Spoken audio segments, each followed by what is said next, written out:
Well,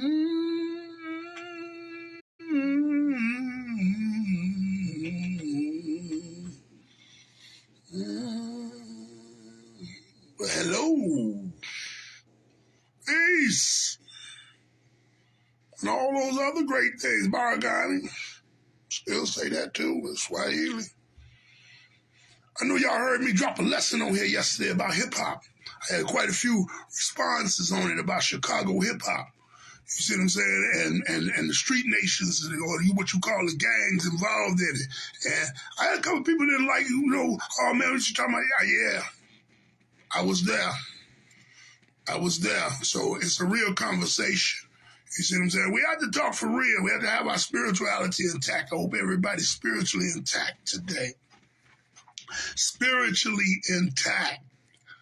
They're putting a lot of things on us out here, and we're not getting educated in the history of things and spirituality. Hey, good sister, what's going on? What's happening? We're waiting on a couple more people to talk about a little something. Hope everybody enjoying the day today. It's a great day outside where I'm at. At least where I'm at. I don't know where you at, but where I'm at, it's a great day. Yeah. See, I like to start off, this is like part 2 of what I was talking about yesterday. You caught my video yesterday, my live yesterday. Was, my experience coming up. I'm only going to talk from experience. I'm not going to talk from textbook. I'm not going to talk from nothing I thought I know. I'm going to talk from, I grew up in it. You see what I'm saying? And I was dealing with the music and the effects of the music and what it's doing to our communities, especially in Chicago, where we at. And I'm looking at, and I'm seeing the comments and different things coming back of people saying stuff. I think we fell into a coma somewhere, dealing with our history, the roots and history of us. You see, I was talking about Fuller Park the other day, yesterday, and I was talking about the gangs. And, I had a brother respond to me that what I was saying, he couldn't agree with. But you got to agree with it because it was hip-hop that started that. It was hip-hop that brought you that brought you the United in Peace thing. We're talking Fuller Park. We're talking 1989 to around 96. It was a spiritual movement in music and culture that was taking us back to the essence of identity and culture. Now, when I say the essence of identity and culture, I'm talking about us finding ourselves as a race. Yeah.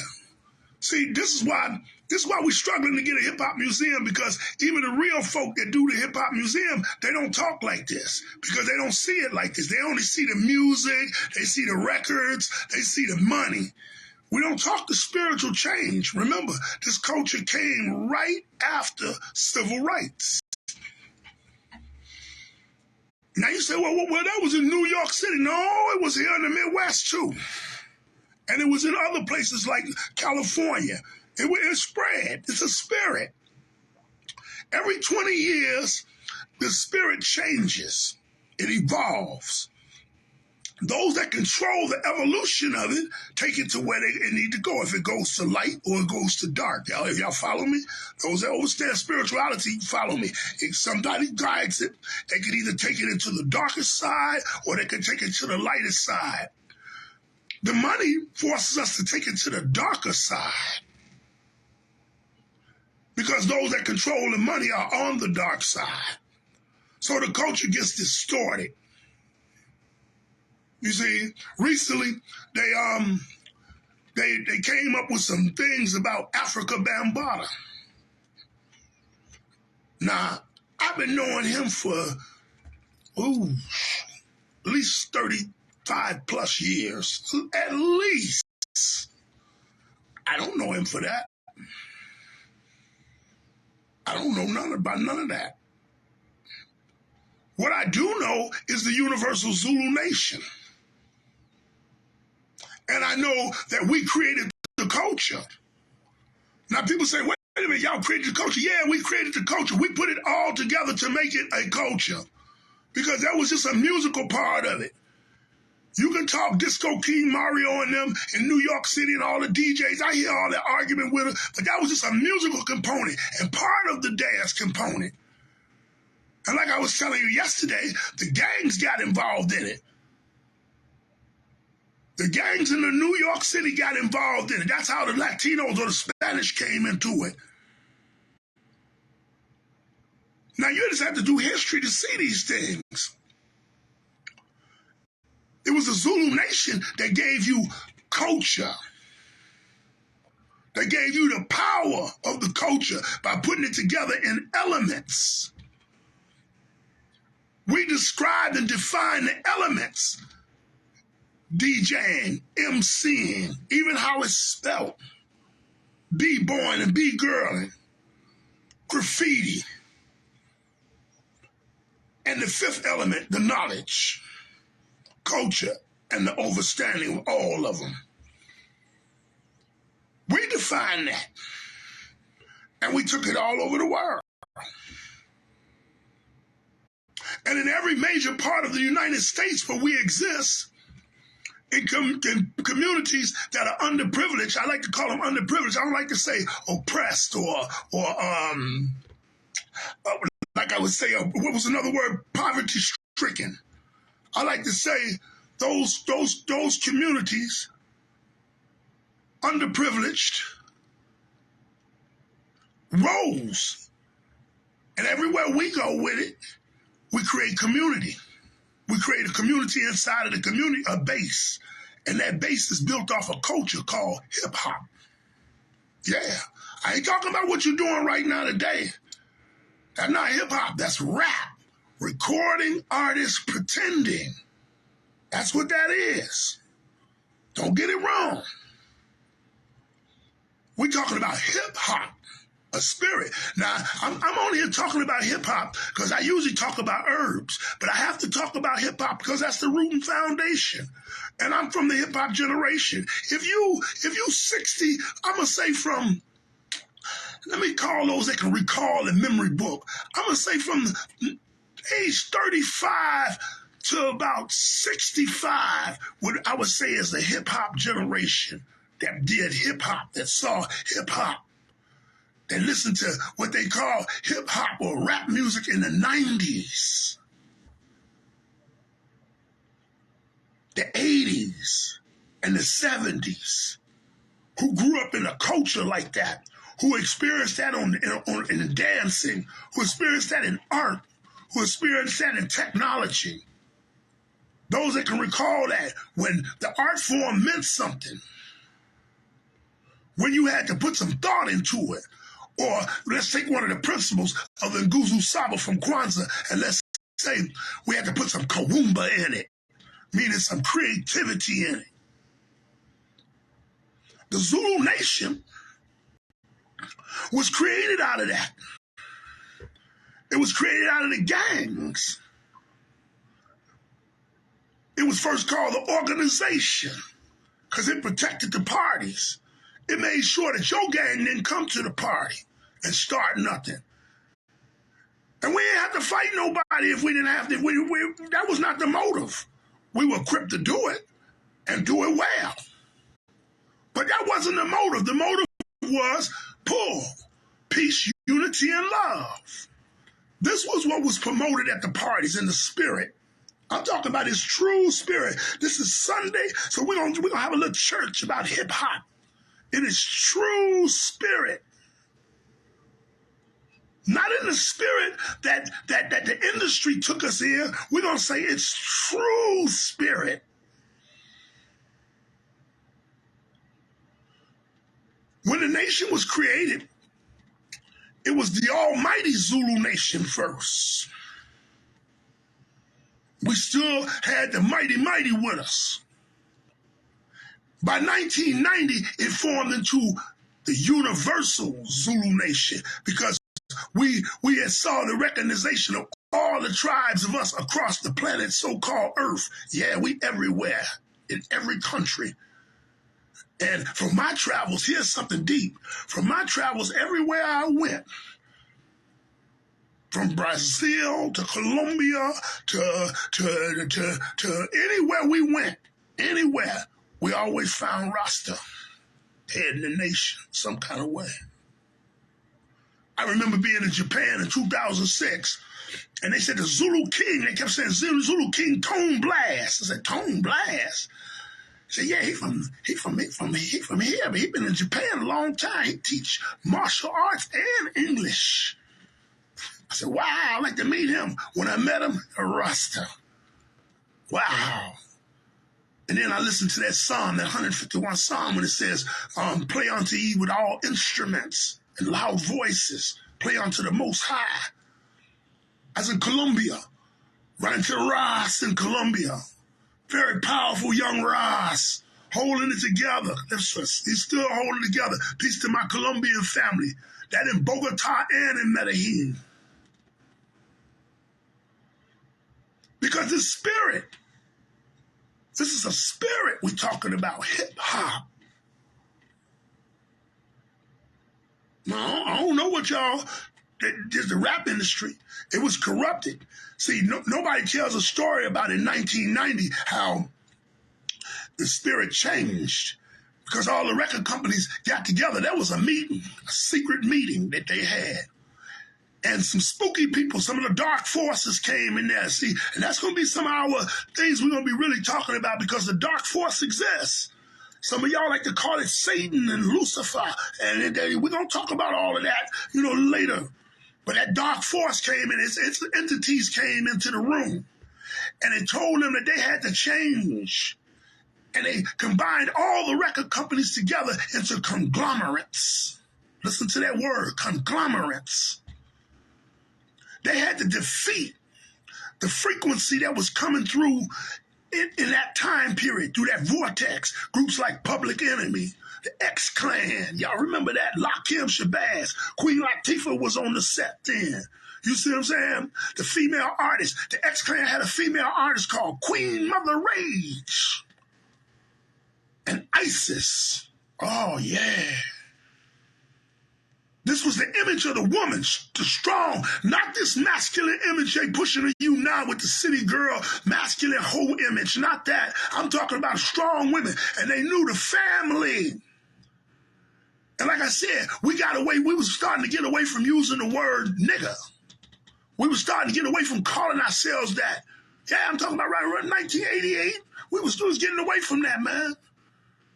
It was what up, black. I went to a concert here in Chicago. I'll never forget this. This had to be 1988, 87, 88, I think it was 88, at the UIC Pavilion. In Chicago, University of Illinois. They had these big concerts at the pavilion. 40, 50,000 is set, and they would show up, and we would fill up the whole pavilion, the whole thing. This particular concert was a billing. It was LL Cool J. Check out the billing. LL Cool J, Heavy D and the Boys, the X-Clan. Look at this. NWA. And Public Enemy closed the show. No, I'm forgetting Big Daddy Kane was on that show too. And Public Enemy closed it. That was the first time, I think, in person, I saw Public Enemy. And I got a chance to actually meet Chuck D. That's my brother. Public Enemy, I'm going to drop a story about y'all, how close Public Enemy is to me. From the Black Allies, from our group, the Black Allies, back in the day, me and the POET. A lot of the cats from Public Enemy that evolved with them, K-Rat, Big Casper, all of them come out of us in Chicago. Public Enemy was very dear to us in Chicago. I'm going to be dropping some science and history on that because they don't talk about this at none of the museum. See, the Hip-Hop Museum, they ain't come out to interview and get no real stories about stuff that didn't happen like this because we don't talk spirituality in this realm no more. We only talk, I don't know what we talk. We just talking. But Public Enemy closed it. And I remember every gang in the city was at this concert. It's always like that. I'm talking about the folks, the brothers, in Chicago, we ain't made up, but we ain't like LA street gangs. We street nations here and organizations.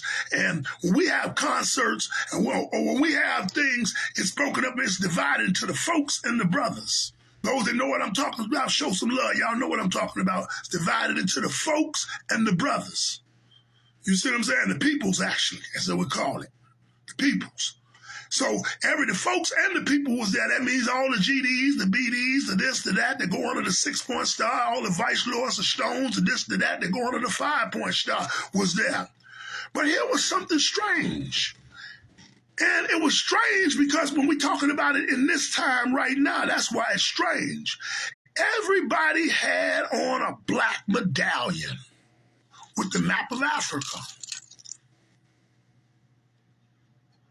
But they was red, black, and green. I used to sell a ton of them. We used to sit up and make them. That was the hustle. See, I never sold dope in my life. I never did any of that. I banged, but I never was into the drug game. I was a hustler, pure hustler. Karoomba, I make stuff. I saw a need for it. I'd compete with the Koreans. The Koreans was killing them. I said, no, I got to get me a piece of it too. I can't buy it from y'all. I got to buy me some leather and use my skills and catch up with my things and make some of this stuff. So I was selling medallions. I made a killing. That's that's a whole story. I got plenty of stories. Just check out my book that's coming. But at this concert, everybody had these medallions on their neck. I'm talking about everybody. And I remember the X-Clan. They had the album out to the East Blackwards. That's an X-Clan album. And when it had a song that said, to the East, my brothers to the East. And when it said that, everybody raised the black fist and faced the East, the whole UIC pavilion, it had to be 50,000 strong. The whole thing was packed because it was a big deal. See, hip-hop at that time, rap music, the early part of it was big billing. Big billing. And you got a variety. So if you had an LL on there with a heavy D, you got something for everybody. Public Enemy, NWA together, they bring it on. Because we looked at hip-hop as a unique sound at that time. Everybody was different. But when they threw up them black fists and said, to the East, my brothers to the East, man, you know what kind of impact that had on our communities at that time? Do you know how change was starting to develop?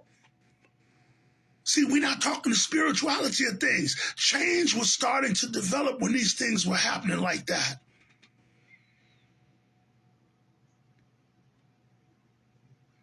We're talking true school hip-hop. See, to know hip-hop, the word, you have to know the old school and the new school.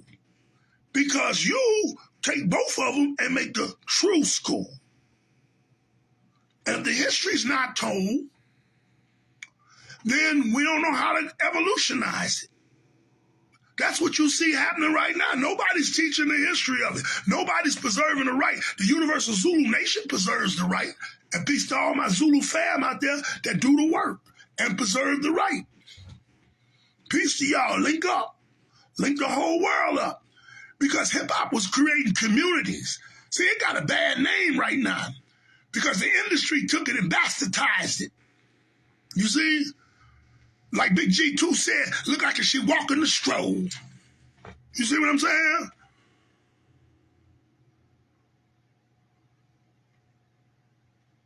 So when we start talking about why the youth are like this, we have to look into the history of the frequency and why the frequency is stopped.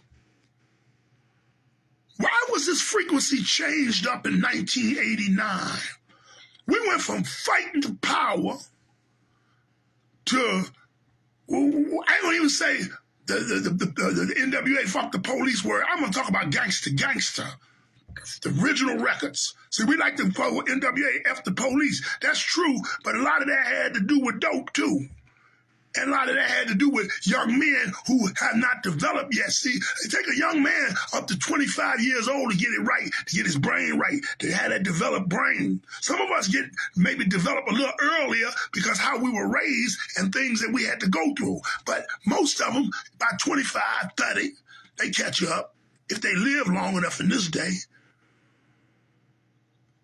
But it was about the disorder of us. It was like when you said niggas with an attitude. The attitude was not against the system. Remember, the attitude originally against the system was with Public Enemy and groups like the X-Clan and Lakim Shabazz and the Poor Righteous Teachers. That was the attitude against the system. So if you want to say niggas with an attitude, those were the real niggas with an attitude. What you saw was NWA, niggas with an attitude against other niggas. Because even up to this day, that spread it like a cancer. We like to call it Black Death.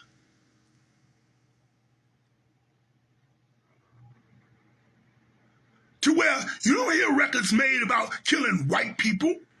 No other race of people but your own. A nigga with an attitude, looking at other niggas with attitudes. And all of them turn to killers. And now the killer and the dope dealer is glorified. This is spiritual. We don't start talking, let's talk spiritual.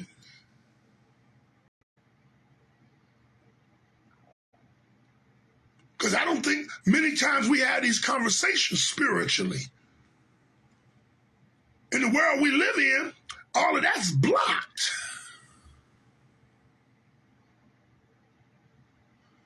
You go to the average young person, 20 years old, they have no history of music. I watch the little young brothers on the internet react to some songs they listen to. I say, wow. I get tickled to death to see their faces because they're not being taught the history of music. But me and you, we was taught the history of music. You grew up knowing about the groups. You knew about the OJs. You knew about Al Hudson. You knew about James Brown. You knew Prince, Michael Jackson. You could sing every Michael Jackson. Michael Jackson was born in the 60s somewhere, 50s, actually the 50s, older than me. He was older than me. So Michael Jackson, and here you is, you coming up and you could still sing every word of it. You knew all the songs because you were taught the history of who these people is. Most people can tell you, say Prince, say Minnesota. You can even tell their geographical area. We grew up looking at album covers, had history on Earth, Wind, and Fire. Even we even had a history of our mama and daddy music, jazz. Right now today, we know how to John Coltrane. Most of us maybe heard one or two ever John Coltrane records. We don't sit down and listen to no whole albums of John Coltrane. You might get 1% of that of young people. When I say young people, my era that was doing that. But we can know one or two records. We know Miles Davis. Miles Davis even blended in with hip hop. We know James Brown. James Brown is an architect of it. We know George Clinton, that's another architect of it. We know Bootsy Collins. We know all of these things like this because we know the history of them. We can tell stories of them. Some of us went to the concerts and saw the stories and lived it. Our young people, they don't have that today, and we ain't passing it down. See, we always say my education started at home, but we ain't teaching jack, y'all, not jack. That's why I'm doing these things like this, because education, and got to spread the word. We don't know how long you're going to be here. You don't know how long. Get it out, man. Talk that truth, man. Where's the truth at? They said the truth shall set you free. Where it at? Talk it. Tell it. Get on there. Spread the stories. You know, because I just told you about the gangs at the UIC Pavilion. That ain't no joke, man. About 50,000 strong there. When they sung to the east, my brother, to the east, the whole place stood up and faced the east and threw a black fist in the air. Do you know how powerful that is? North, south, east, and west. Do you know how powerful that is? That's why when you talk Chicago, you're talking political spiritualists. You gotta talk that. That's why the frequency was deadened. Now here it is. We're fighting to make a museum in New York with all the millionaires that said they was hip-hop, and they did hip-hop culture, and they was part of the hip-hop nation, and they was hip-hoppers. All these millionaires. And y'all struggling to build a museum, an institution?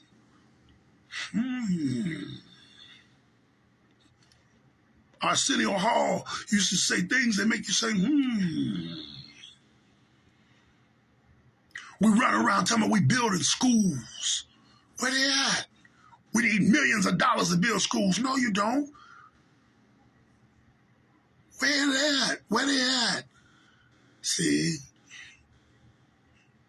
Because we have not studied history. You see, we don't even look at how they orchestrated the East and West Coast wars and why it was orchestrated.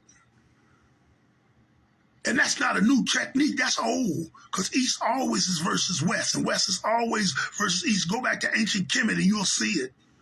They use a concept, an enlightenment concept, an esoteric concept.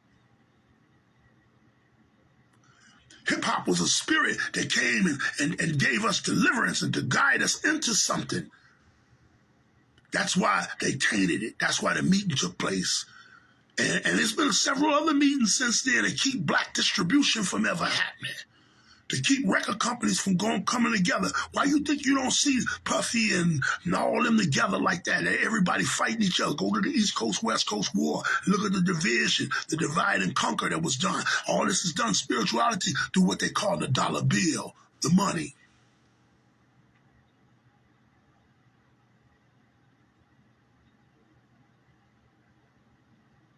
Y'all follow me what I'm telling you? We have to be aware of our spirituality and the comedic frequencies that we are under. We as a people, we govern rhythm. And they know this, so they harness the power of our rhythm, our music. And they do that through our publishing and the rights of our music. And they keep a low on our music, a low frequency, to keep us in a lower trance. If we stay in a lower trance state, then we become lower frequency beings. And we're susceptible to all kind of things that they put on us, which is the magic spell of violence against peace. Peace is the universal language that goes with love. And you put those together, and we be unified, and we have some fun. That's hip-hop, man. I don't know what y'all studying. This hip-hop, man. 5 elements. The 4 essential elements. I know KRS-One like to say 18 and all this beatboxing. All them going these elements here, these 4. The DJ, the technical, the electronical, the frequency, the mover. The MC, the griot, the storyteller, the one who brings you the news. Like Chuck D used to say, my great brother, the CNN of the black community and all communities across the so-called planet Earth. Number 3, the B-boy, the B-girl, the expressionist, the dance, the expressionist, the contortionist, the one who signals with the body and the motion of the body, who creates the whirlwind and the vortex that takes you into the magical spirit of the music and the frequency and the count and the rhythmical balance of the music. The 6/8 and beyond. The graffiti writer, the tagger, the barber, the burner. The one who beautifies the community. The one who spreads the message on the wall. Who lays down the ancient hieroglyphics in a modern day time in their language. The giver of arts and culture and beautification of the planet when there was nothing, when the buildings were torn down and broken glass was everywhere. It was the graffiti writer who came and put the mural on the wall and gave us the colors from those beautiful cans that they would spray.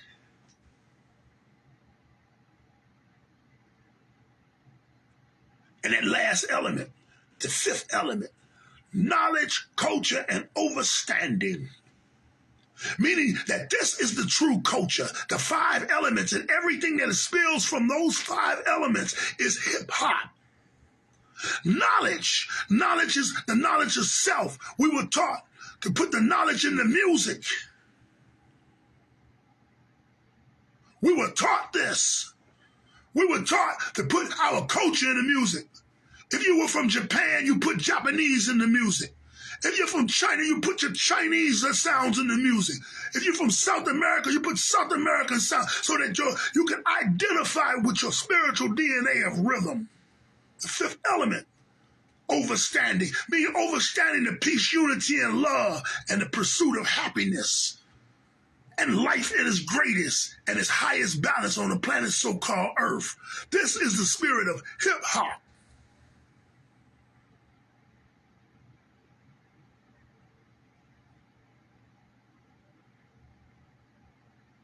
Just like I give the herbal lessons, this is a spiritual lesson of frequency. Hope y'all get it. Spread it around. Share this with some people. If you a hip hopper,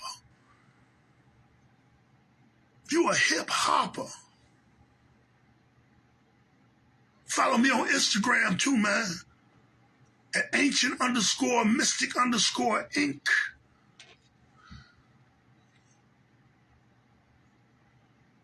Hip hoppers. Peace.